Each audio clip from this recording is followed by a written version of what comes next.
when a CIA agent fell to Earth. Genre: war/espionage thriller. He fell from the sky like a ghost. No parachute, no wings, just a smoking capsule slamming into the Afghan mountains. The villagers thought it was a satellite. But what crawled out of that wreckage wasn't a machine. It was a man. And he wasn't supposed to survive. CIA officer Caleb Voss had one mission: vanish behind enemy lines, track a rogue bioweapon, and never be found again. But when betrayal struck midair, Caleb realized he wasn't falling to Earth. He was falling into a trap. 2 weeks earlier, Langley had been in chaos. Satellite intel confirmed what Washington feared most: a Cold War-era Soviet weapon, codenamed Sickle Dust, had resurfaced. A weapon designed to target human DNA with terrifying precision. Word was, a former GRU chemist named Mikhail Boryanov sold it to a terror cell in the Korangal Valley. Enter Caleb Voss. Ex-Navy SEAL turned CIA black operative. Fluent in Pashto.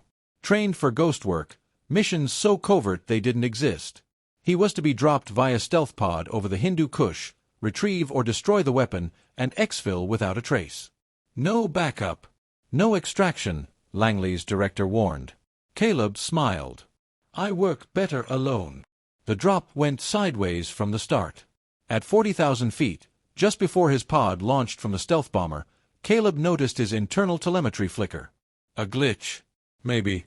But then, boom. An internal explosion ripped through the pod's NAV system, sending him into a death spin. He crash-landed near a remote Afghan village. Bones intact, but gear fried. No comms. No satellite uplink. Just a SIG sour, a blade, and a thin lead.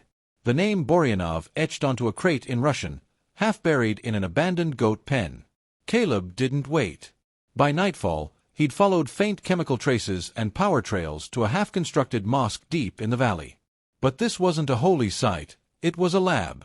Armed guards. Solar-powered chemistry equipment.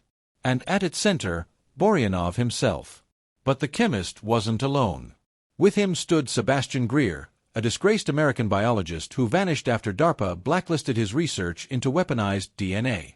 Greer's not just helping them, Caleb whispered through binoculars. He's running the whole damn show. That's when the betrayal hit him fully. Someone at Langley knew. Someone had fed him to Greer and his new army. Caleb needed proof. He infiltrated the lab during a sandstorm, navigating tunnels beneath the mosque. What he found chilled him.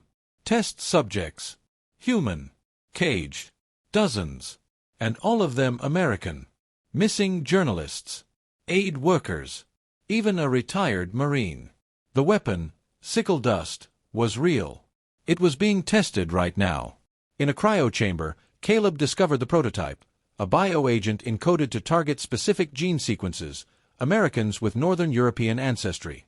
It would be undetectable. Lethal in days. Greer had perfected it. Caleb downloaded everything onto a drive.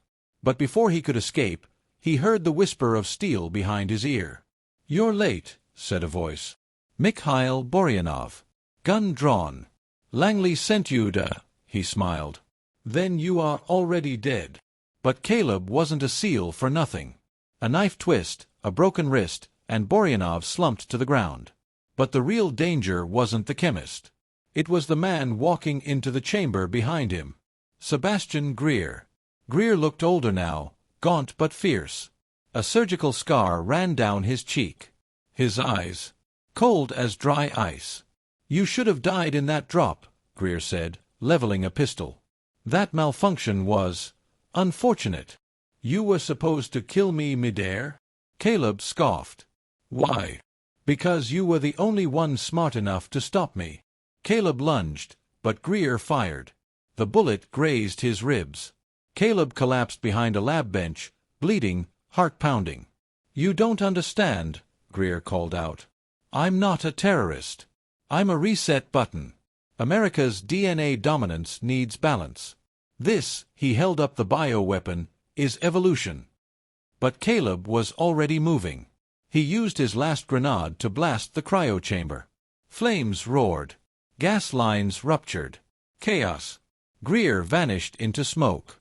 Caleb, limping, bleeding, barely conscious, uploaded the data to a stolen UAV drone, then set the lab ablaze. If he died, at least Langley would know. But fate had one last turn. He didn't die. 3 days later, in a blizzard of dust and dehydration, Caleb was pulled out of the mountains by a rogue ANA patrol. He was delirious, muttering coordinates, names, and one phrase over and over.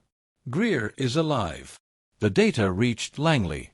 Sickle dust was neutralized. Every lab torched. Greer's known network dismantled. But the man himself? Gone. Burned fingerprints. No DNA. Like a ghost, he vanished. Caleb was flown to Ramstein. Medics said it was a miracle he survived. Bones cracked, organs bruised. But the worst injury? Betrayal. Someone at the CIA had tried to kill him. 6 months later, Caleb stood on a pier in Croatia, gazing at the Adriatic. Clean-shaven. New name.